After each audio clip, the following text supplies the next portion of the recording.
Prude.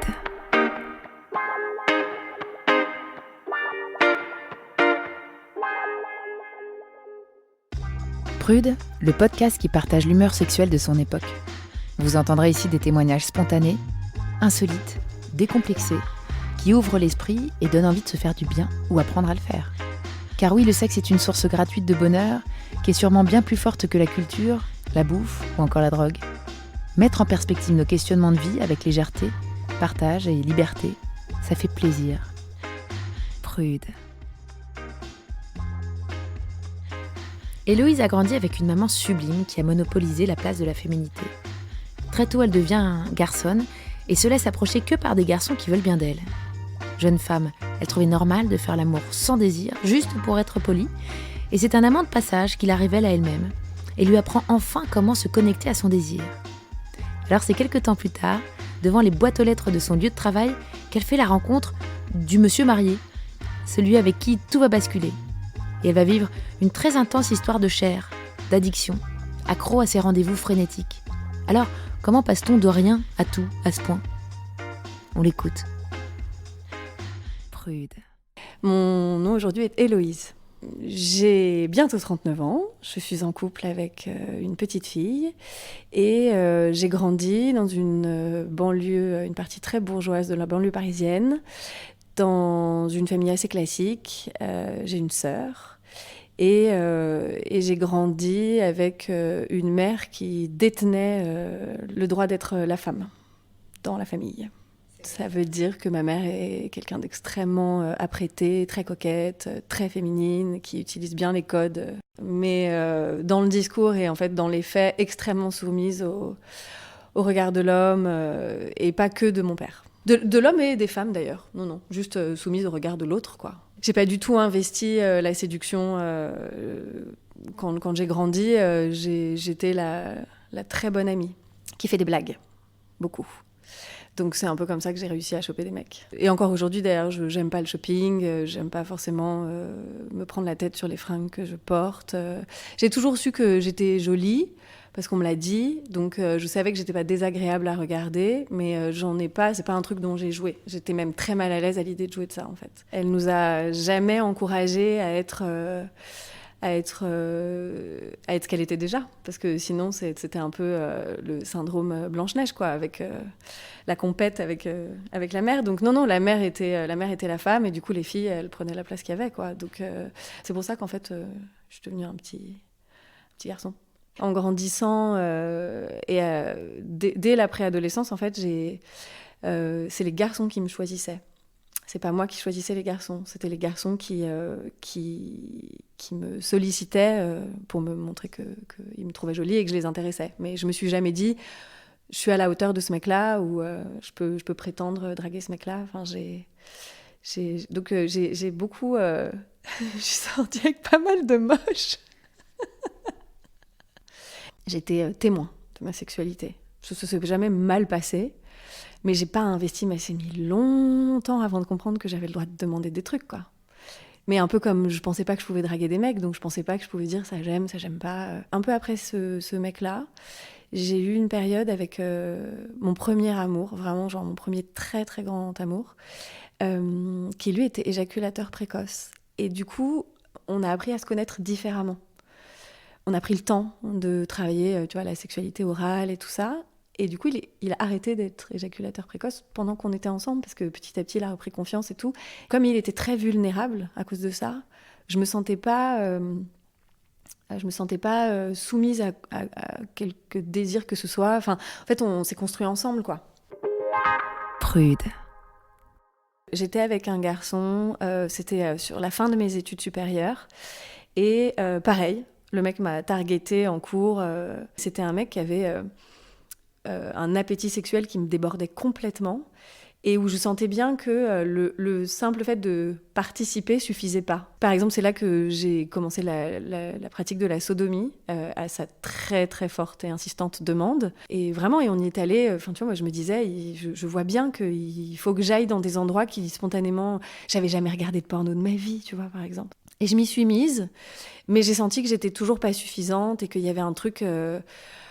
voilà, que j'étais pas dans la sollicitation ou dans la suggestion ou dans la proposition et tout. Et puis en fait, il a fini par me tromper. Et j'ai découvert en fait, en trouvant le mail de rupture qu'il venait d'écrire à la nana avec qui il était depuis, je pense, quasiment 6 mois.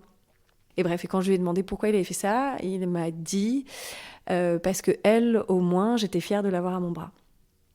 Et là, j'ai un peu lâché les rênes, quoi. Je me suis dit, il faut que j'y aille, quoi. J'avais grillé sur son ordinateur qu'il y avait souvent dans l'historique du porno. Et donc, du coup, j'ai commencé à regarder ce que lui regardait pour essayer de comprendre. Et ce qui était un peu débordant pour moi, c'était le rythme.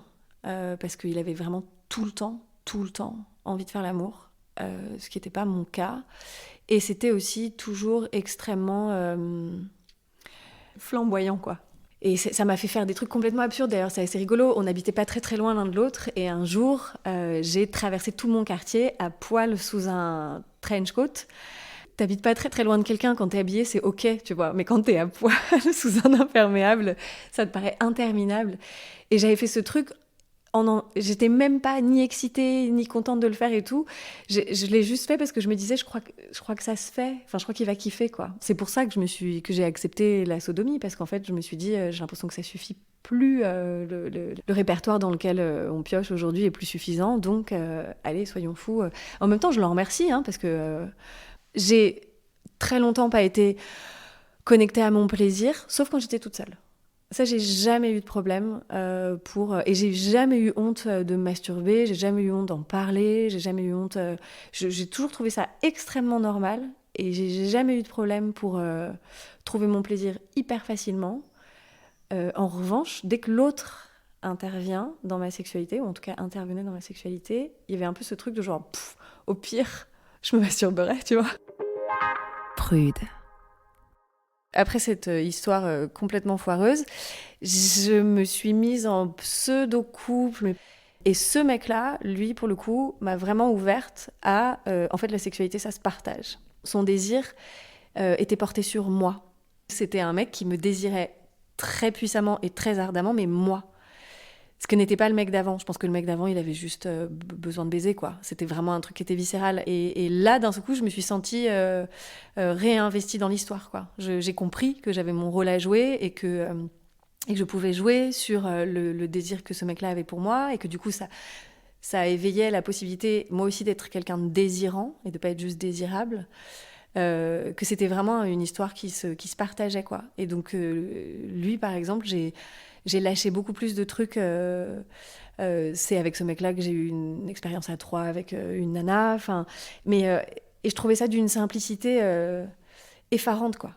Et je me suis découverte la capacité à attaquer des mecs en frontal, par exemple, chose que j'avais jamais compris que c'était possible. Et sans pour autant passer pour une énorme chaudasse ou une énorme allumeuse, qui était ma grande angoisse. Moi, j'avais l'impression que quand une femme exprimait son désir, c'était forcément inapproprié. J'avais l'impression qu'une femme qui assumait son désir, ses envies, ses kiffs, ses besoins, j'avais l'impression que je serais mal vue, quoi. Et lui m'a juste ouvert au fait que pas du tout, au contraire. Il y avait vraiment... Mais c'est ce que je disais par rapport aux filles que je considérais comme capricieuses et que j'ai appris à considérer comme juste des femmes qui savent ce qu'elles veulent, quoi. Tu vois, moi je me disais toujours, c'est déplacé de poser des limites, c'est déplacé de dire non, c'est déplacé de dire je veux. Et non, c'est pas déplacé en fait, c'est juste le propre de l'être humain. Par exemple, je suis capable aujourd'hui d'interrompre un rapport sexuel en disant non, vraiment là, ce que j'aurais jamais fait avant, jamais, parce que je me serais dit on fait pas des choses comme ça en fait. Ce mec-là m'a appris que j'avais voix au chapitre et que c'était même très important que je m'en serve, quoi. Et à partir de là, je pense que j'étais un peu on fire, tu vois. J'étais genre, bon les gars, c'est bon, maintenant j'ai compris. Il y a un truc qui marche. Et je suis tombée sur ce type. On travaillait dans le même immeuble. Donc on se croisait aux boîtes aux lettres. Et je me disais que c'était un mec que je trouvais extrêmement désobligeant. Tu vois, le mec qui dit pas bonjour quand on a rien à foutre, qui machin. Du coup, moi, j'étais pas plus aimable que ça. Jusqu'au jour où... je pense que j'ai fait une blague et je pense qu'il a fait une blague. Et là, je me suis dit, wow, en fait, il y a peut-être moyen. Et pendant pas mal de semaines, on s'est un peu tourné autour comme ça, à juste se faire marrer, quoi, quand on se croisait, ce qui n'était pas très fréquent, mais voilà, quand on se croisait. Et puis en fait, très vite, les blagues sont devenues des blagues de cul, et je pense que c'est la première fois, en fait, j'ai toujours réussi à tenir tête aux gens qui faisaient des blagues, parce que j'avais toujours eu beaucoup de répartie. Par contre, là, c'est la première fois que j'avais de la répartie au niveau sexuel. Tu vois, que le mec faisait exprès d'être très provocant en faisant des blagues de cul, et que je répondais à ses provocations. Parce que j'étais beaucoup plus à l'aise, tu vois. Et donc, je pense que d'un seul coup, ça a très vite fait basculer le truc. Et le mec était marié avec des enfants. Et j'ai eu ce petit moment d'hésitation de me dire, quand même, c'est chaud. Et je pense que plus ou moins consciemment, il y avait une revanche à prendre de ce côté-là, de me dire, eh ben cette fois-ci, c'est moi qu'on est fier d'avoir à son bras. Enfin, tu vois, d'avoir ce truc de se dire, putain, j'arrive à faire vriller un mec, quoi. Et donc, en fait, au début, bah, imagine, le mec est marié, il a des enfants, donc forcément, pas possible de se retrouver chez lui. Moi, j'étais en coloc à l'époque, j'assumais pas vraiment de ramener un mec marié. Du coup, on a redoublé de créativité, on a beaucoup fait l'amour dans l'immeuble. Du coup, forcément, on est parti sur un truc à des horaires improbables, dans des endroits improbables. Voilà. Et ce qui était fou, c'est que je me suis mise à être celle qui sollicite aussi, tu vois. Celle qui veut, celle qui désire, que j'avais plus jamais de problème de lubrification, par exemple. Je suis devenue un scout, quoi, tu vois, toujours prête. Moi, j'ai halluciné. C'est-à-dire que le simple fait d'imaginer qu'on pouvait se croiser, je commençais déjà à mouiller, c'était juste incroyable. Alors que parfois je le croisais même pas, mais c'était juste, ça me mettait dans des états absolument incroyables, quoi. Et c'est un mec qui était beaucoup plus âgé que moi et qui était lui aussi, je pense, qui a un petit sujet avec le cul. Et pour les objets, les petits amis. Et ce que moi j'avais jamais testé, je crois que j'avais testé une fois. Truc un peu foireux, enfin juste avec le mec qui m'avait trompé là, un truc pas très concluant. Mais lui en fait, le monsieur marié, tout ce qu'il proposait était toujours une suggestion et il attendait toujours ma validation. Donc en fait moi je trouvais ça super. Je me disais c'est génial en fait, j'ai le droit de dire oui, j'ai le droit de dire non et tout. Enfin donc j'ai pas beaucoup dit non. Mais donc ouais, on a d'abord commencé par des rapports assez classiques, on n'a jamais fait l'amour en missionnaire au début parce qu'en fait on baisait dans des bureaux, donc c'était pas juste possible. Donc effectivement on a été assez créatifs là-dessus, mais très vite il a proposé un godemiché, j'ai dit oui, et en fait on a très vite basculé dans les pratiques anales. Donc très vite, j'ai découvert ce que c'était qu'un plug anal. Et donc, ça m'a fait complètement basculer dans un autre monde, quoi. Moi, je savais pas que tout ça existait. Et je trouvais ça absolument génial, quoi. Et c'est ça qui nous a un peu débordés, je pense. Parce qu'on se voyait... Franchement, je pense qu'on pouvait se voir 4 fois par jour. Ça devenait n'importe quoi, en fait. Moi, j'ai jamais autant baisé de ma vie qu'avec un mec marié. Enfin, c'est quand même incroyable. Le premier godemiché qu'il m'a offert, c'était un truc un peu genre de la taille d'un œuf qui vibre avec une télécommande. Et en fait, comme on travaillait dans le même immeuble, je le mettais, j'allais bosser, et lui passait dans les parties communes, donc dans les couloirs.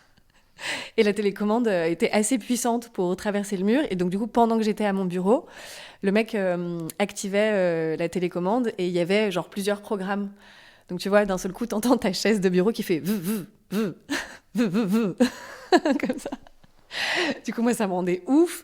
Fallait que je réponde au téléphone. Parfois, il y avait des gens qui venaient me parler. Donc, j'essayais de pas trop m'asseoir sur ma chaise de bureau parce que ça faisait vibrer la chaise elle-même. Donc, tu peux mettre ça sur le dos de ton téléphone jusqu'à un certain point quand même. Donc ça me rendait complètement ouf, mais je pensais plus qu'à ça en fait. J'allais au boulot en espérant le voir, en espérant avoir un créneau où les gens allaient s'absenter, où on allait pouvoir se retrouver. J'étais en scout à l'époque et du coup je rentrais déjeuner chez moi. En fait je bouffais pas parce qu'on se retrouvait pour... Enfin c'était vraiment... c'était devenu mon leitmotiv, quoi. Mon fil conducteur de mes journées, c'était quand est-ce que je vais réussir à baiser. Ce qui était quand même ô combien différent de ma vie d'avant. Et donc après ce premier pas du godemiché mignon qui vibre, après on s'en est servi ensemble, hein, bien sûr. C'était pas juste pour faire peur aux collègues. Et après on est passé au plug anal. Et là je me souviendrai toujours, j'avais jamais essayé ça de ma vie. On avait déjà une pratique anale extrêmement développée tous les deux, donc j'avais pas de tabou par rapport à mon anus. De ce côté-là, c'était OK. Mais le premier plug anal qu'il m'a acheté était transparent. Et donc, c'est drôle parce qu'ils n'ont pas tous la même forme. C'est un petit socle rectangulaire dont jaillit un truc qui a une forme un peu de petit champignon, quoi. Mais transparent. Comme un petit cale-livre, tu vois. Un truc que tu poserais sur ta bibliothèque où on se dit, je sais pas, c'est un cadeau de belle-maman ou un truc comme ça. Et la première fois qu'on l'a utilisé, du coup, c'est soit pour préparer le fameux anus à une pénétration, soit pour simuler une forme de double pénétration, puisque tu as et quelque chose dans les fesses et le monsieur dans ton vagin. Donc voilà, il y a 1000 façons. Mais la première fois qu'il me l'a mis dans les fesses, il s'est reculé, il m'a dit « Putain, ça ferait presque un kaléidoscope, dis donc !» Et j'ai tellement ri, tu vois, c'est ce truc que j'avais jamais connu avant, c'est-à-dire d'être dans un truc quand même assez important comme étape franchie, c'est-à-dire de se retrouver avec un objet dans les fesses, et où en fait on a tellement ri avec l'idée que peut-être s'il faisait tourner le truc, il verrait des formes différentes et tout, enfin, que à partir de là, ça a ouvert la porte à tous les plugs anneaux de toute taille et de couleurs différentes. Et à tout un tas d'autres trucs, quoi. C'est-à-dire qu'effectivement, il y a des choses qu'on testait et qu'on aimait beaucoup. Et là, ça devenait vraiment une histoire de plaisir. Et il y a des choses qu'on testait qui étaient des fails complets, quoi. Il y a un jour où il est arrivé avec un kit pour accrocher les poignets et les chevilles. Donc, tu as le choix, soit c'est juste les poignets, et dans ce cas-là, ça sert un peu de menottes, soit c'est juste les chevilles, et sont toujours des menottes, soit c'est un truc, les trucs se clipsent. Et dans ce cas-là, t'as juste l'air d'un poulet, quoi. C'est ridicule, tu vois. Et donc, effectivement, on savait pas trop. Et puis surtout, la pénétration est pas possible quand t'as les mains et les pieds reliés. Faut être un peu cascadeur pour réussir à avoir un rapport sexuel. Et donc, en fait, il m'a juste soulevé par les mains et les pieds. Donc, dis-toi, j'étais sur le ventre, avec les mains et les pieds accrochés dans mon dos. Et il m'a soulevé comme ça, il m'a trimballé dans l'appart juste pour rigoler, quoi, pour faire genre, je vais mettre un petit poulet à la broche. Enfin, il y avait ce truc où j'ai dit oui à tout, parce que c'était pas toujours du cul hyper sérieux, hyper trashos et tout. C'était toujours extrêmement léger. Et voilà, quand là, il est revenu, il était hyper fier de son truc. Il a dû dépenser une fortune en godemiché, ce mec. Mais je sais même pas combien de thunes il a dépensé. Mais ça nous est arrivé d'essayer le truc et de le foutre à la poubelle direct, quoi. Et à la fin, dans ma table de nuit, j'avais une collection faramineuse d'accessoires. C'était juste ouf, quoi. De bas, de lubrifiants en tout genre, de plug anal, pas anal, de trucs. Je pense que lui se faisait chier dans son couple et que ça faisait un petit bout de temps. Moi, je pense que j'étais complètement fascinée par l'effet que je lui faisais. Et on a commencé à se voir énormément. Mais à tel point que le mec débarquait à n'importe quelle heure chez moi. Il avait le code de mon immeuble, bien entendu. C'est pour ça que je faisais la blague en disant que je suis devenue un scout et que j'étais toujours prête. Mais en fait, j'allais me coucher en me disant, potentiellement, il peut me réveiller à 3h du mat. Et donc, il faut que je sois épilée, un peu sexy, un peu machin et tout. Enfin, tu vois, c'est un truc où, détail pratique, vu le nombre de rapports anaux que j'avais à la semaine, j'ai investi dans une poire de lavement, par exemple, tu vois, en me disant, je peux pas me permettre de pas être dispo, en fait. C'était plus possible. C'était devenu un business, quoi. Enfin, tu vois, on avait vraiment monté notre petite affaire où on était... Et effectivement, il a commencé à... par exemple, quand il sortait avec des potes, il débarquait, mais il prévenait pas, en fait. C'est-à-dire que d'un seul coup, il sonnait, j'ouvrais, et là, je suis retombée dans ce truc où je pouvais plus dire non. C'est-à-dire qu'à 3h du mat, t'es pas toujours archi dispo et t'as pas toujours envie de baiser et surtout, souvent, t'as envie de dormir, en fait. Et j'ai jamais dit non. La seule fois où j'ai dit non, c'est en fait, j'avais un pote qui était venu dormir chez moi, qui avait besoin de dormir sur Paris une nuit. Et je lui ai dit, je te préviens, ce monsieur peut débarquer à n'importe quel moment. Il me dit, non mais il faut pas pousser quand même. Et ça a pas loupé, en fait. Il est arrivé à 7h du mat avec les croissants et en fait, j'ai ouvert la porte, je lui ai dit, je suis pas toute seule. J'ai pris les croissants et j'ai refermé. Il faisait ça quasiment toutes les nuits, quoi. Quasiment tous les matins. Il déposait ses enfants à l'école et il venait. Je suis rentrée dans un truc où là, pour le coup, j'avais plus voix au chapitre, quoi. Par exemple, quand j'ai fermé la porte, il a jamais essayé de mettre le pied dans la porte, il a jamais forcé quoi que ce soit. Mais je pense qu'on on n'arrivait pas à se dire non. Moi, quand je le sollicitais, il disait pas non. Enfin, on s'est jamais dit non, en fait. Parce que forcément, il venait chez moi en plein après-midi, genre prétextant une réunion à l'extérieur ou je sais pas quoi, et puis en fait, on s'endormait, tu vois. C'est une sieste, quoi. Donc en fait, effectivement, on a passé beaucoup de temps ensemble, mais on n'est jamais allé boire un café. On n'a jamais passé du temps ensemble, pour autre chose que pour baiser. Donc il n'y avait pas de délire de couple. Il y avait juste, on se voit, on baise. À la limite, on mange un goûter et on boit un jus d'orange derrière, tu vois, histoire de reprendre des forces, mais c'était toujours dans un lieu fermé. On s'est jamais vu à l'extérieur, jamais, jamais, jamais. Même dans un autre quartier, ou même jamais. On n'a jamais été au resto ensemble, jamais. Donc il n'y avait pas ce délire-là, et je pense que c'est un peu un ours, tu vois. Donc il n'a jamais ouvert la porte à ça, et du coup, moi, je pense que je me satisfaisais de ce délire-là. Parce que ça a duré 2 ans et demi, en fait. C'est long, 2 ans et demi. Et 2 ans et demi où je n'ai jamais cessé d'avoir envie de lui. C'était ça qui était fou, quoi. Tu vois, il n'y a pas eu ce truc des 2 ans où non, t'es genre, écoute, mec, déjà vu, j'ai plus envie. C'était toujours, même à la fin, j'étais toujours prête, quoi. Toujours désirante, toujours désirable, enfin bref. Mais c'est mes amis qui ont tiré la sonnette d'alarme, quoi, qui m'ont dit, en fait, t'es en couple avec un mec avec qui t'es pas en couple, t'es pas dispo, il y a de la place pour personne d'autre, sauf qu'en fait, t'as pas envie qu'il quitte sa femme, surtout pas, et lui, il le fera jamais. Donc en fait, vous êtes d'accord sur un truc, c'est que cette histoire n'ira nulle part. Donc c'est là que ça... C'est là que j'ai commencé à prendre un peu de la distance, quoi. Mais c'était hyper dur, hyper dur. Je suis partie en voyage pendant des mois. J'en ai eu pour 300 balles de hors forfait, à force de s'envoyer des messages de bites, quoi. Enfin, tu vois, des photos de bites, des photos de chat, des photos de trucs. Enfin, tu vois, ou à faire des... Je sais pas, c'est fou. On n'y arrivait pas, quoi. Même à l'autre bout de la planète, j'arrivais pas à lâcher. Alors que moi, j'étais partie en mode genre, puisque, voilà, regarde-moi bien, hein, 10 000 kilomètres... Et ben voilà, maintenant c'est fini.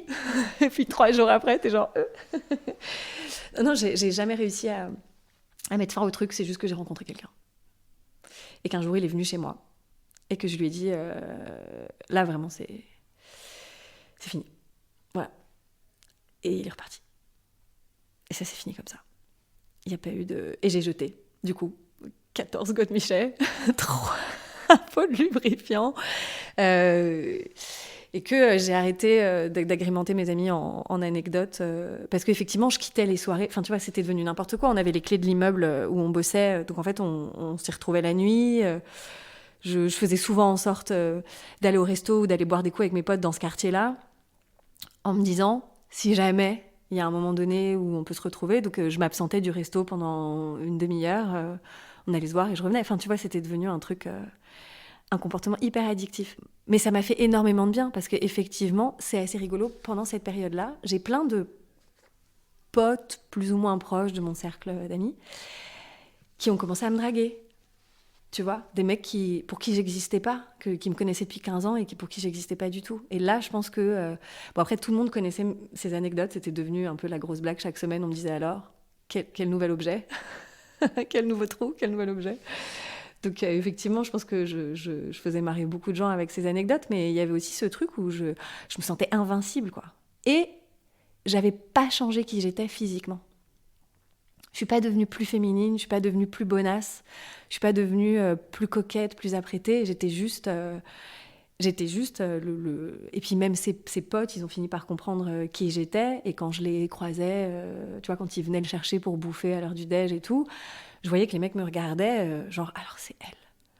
Tu vois, j'étais devenue la maîtresse que tout le monde s'arracherait, quoi. Et moi, j'ai adoré ce moment-là. Je me suis dit, mais c'est fou, sans rien changer, en fait. Juste en décidant, en devenant sujette de ma sexualité, je peux devenir la meuf que tout le monde envie, tu vois. La meuf qui devient la meuf la plus bonasse, alors que je n'étais toujours pas maquillée et que je mettais toujours pas de talons. Donc c'était assez incroyable. Et c'est là que j'ai compris que il y a pas à cocher des cases.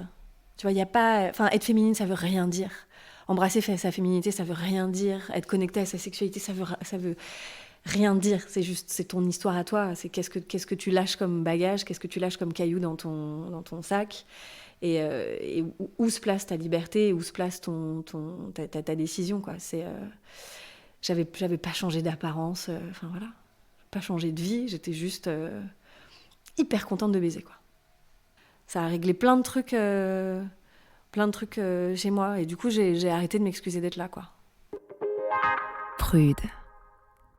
Enfin, ma nouvelle relation après cet homme, l'homme au godemichet, a été compliquée. Je pense que symboliquement, le fait de jeter tous mes godemichets m'a aidée à redescendre d'un cran.